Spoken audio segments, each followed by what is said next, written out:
শুনুন, একটা কথা বলি। মানুষ যখন যা করার জন্য মন স্থির করে, যা করার জন্য সে স্বপ্ন দেখে, স্বপ্ন সাজায়, আপ্রাণ চেষ্টা করে, তার শারীরিক শক্তি, তার মানসিক শক্তি সব কিছু দিয়ে, সব প্রসেসটাই সে তার স্বপ্নটা সফল করার চেষ্টা করে।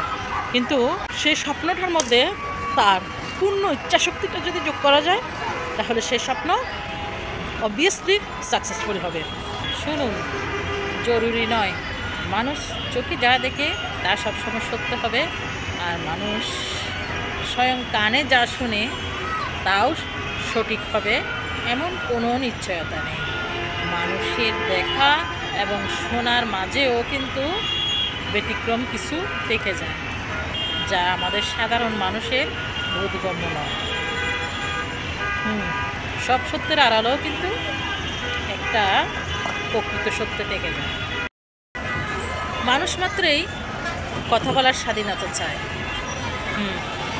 যে যার যার অবস্থান থেকে, যে যার যার ভাষায় ভালো লাগার মন্দ লাগার অনুভূতিগুলো বলে প্রকাশ করাটা স্বাচ্ছন্দ্য বোধ করে।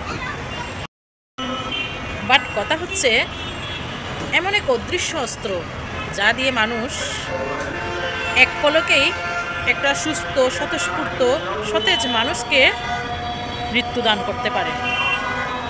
আবার মৃত্যু পথযাত্রী একটা মানুষকে স্বতঃস্ফূর্ত জীবনের স্বাদ দিতে পারে। এই কথা দিয়েই মানুষ অনায়াসে একজন আরেকজনের হৃদয়কে স্পর্শ করতে পারে।